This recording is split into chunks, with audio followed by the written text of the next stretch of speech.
Hello, I'm Dr. Anna.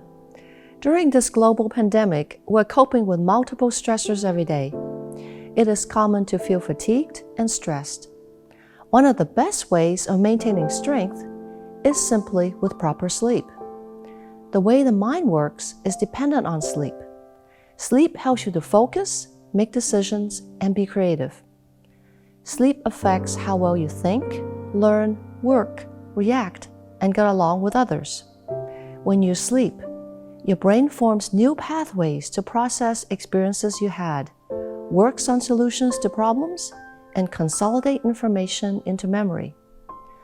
Not getting enough sleep will cause you to be less productive. You may take longer to finish tasks, have a slower reaction time, and make more mistakes. Sleep deprivation makes it harder to make decisions, cope with change, and control your feelings and behavior. Sleep deficiency also has been linked to depression and risk-taking behavior. Proper sleep is also required for healthy physical functions. During sleep, your body works on your cells, tissues, and bones to repair damage from the wear and tear of daily living. Bone growth happens during sleep for children and youth. For older adults, chronic sleep deficiency can bring about osteoporosis. Your immune system also relies on sleep to stay healthy. This system defends your body against bacteria and viruses. So, if you're sleep deficient, you may have trouble fighting common infections.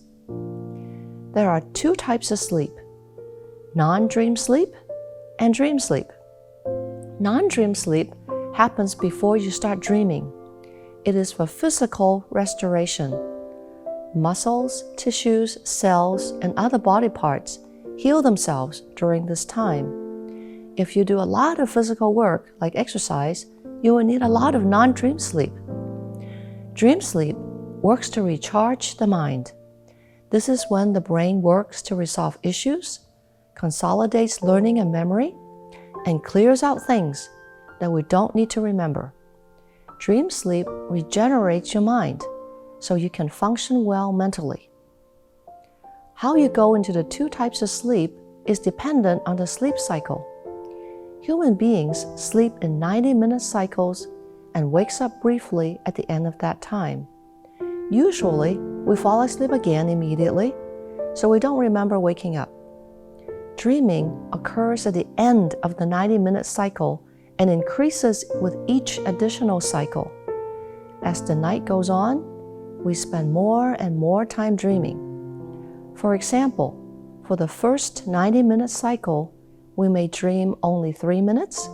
The next cycle, dreaming can go up to 6 minutes. By the 5th and 6th cycle, we may go into 20 or more minutes of dreaming. The greatest amount of dreaming comes in the 5th and 6th cycles, or beyond 6 hours of sleep. So, if you sleep 6 hours or less, you won't be getting enough dream sleep, and your mind and body can go into disrepair. This is why most adults need 7 to 9 hours of sleep each night. If you wake up too early, then check your physical activity level. If you don't exercise enough during the day, your body will not be tired to keep you sleeping through the night.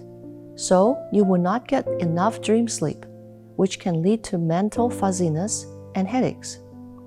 That is why exercise improves sleep.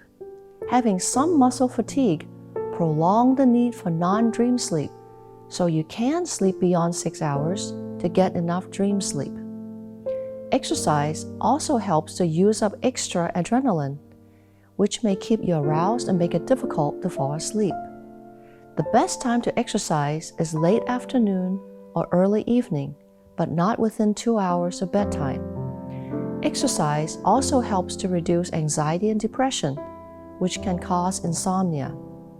One reason why exercise helps you to feel better is because it boosts the production of the happy chemical serotonin. Serotonin regulates your mood, happiness, and other functions.